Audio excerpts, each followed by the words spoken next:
है ना हीरे से तौला जा सकता है, इस बात को ध्यान रखना। ना जमीन जायदाद से तौला जा सकता है। इसीलिए अमीर वो है जिनके मन शांत है, अमीर वो है जिनके इच्छाएं खत्म हो गई है, अमीर वो है जिनके मन भगवान में लग चुकी है। सबसे अमीर वो है जो इस धरती पर जन्म लिए हैं, जो सुदामा जी जैसा अपना मन जीत लिया वही जितेंद्रिय है। इसको ध्यान देना मेरे श्रोतागणों।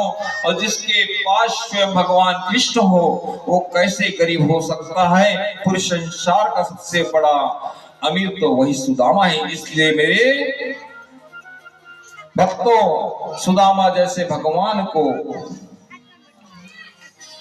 शरण में जाओ, दुख कभी परेशानी आपके पास आ ही नहीं सकता। परमात्मा का दर्शन हमें करना हो तो 3 उपाय बताया गया है इस भागवत महापुराण में। पहला, स्वप्न में जब हम भगवान की झांकी देखते हैं ना, उसे साधारण दर्शन बताया है।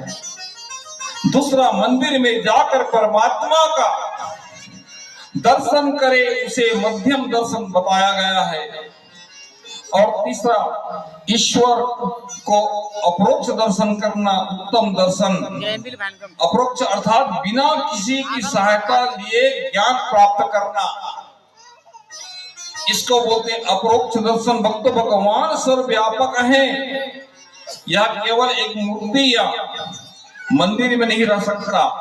मन आपका जहां जाए वहां ईश्वर का दर्शन आप कर पाए, कहीं भी। यही ईश्वर का असाधारण दर्शन है। समस्त जीव नारायण का अंश है और सभी जीवों को नारायण में ही मिलना है। इसीलिए कर्म मार्ग, ज्ञान मार्ग और भक्ति मार्ग को चुनो। श्री सुखदेव जी महाराज ने ऐसा वैराग्य प्राप्त हुआ कि जन्म होते ही वन की ओर जाने लगे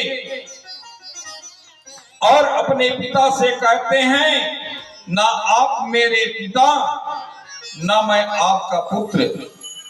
प्रिय भक्तों, शास्त्र कहता है काम वासना क्रोध जब यही छोड़ेंगे तब तक आप परमात्मा को नहीं पा सकेंगे। योग मार्ग में जिसका पतन होता है वह रोगी बनता है।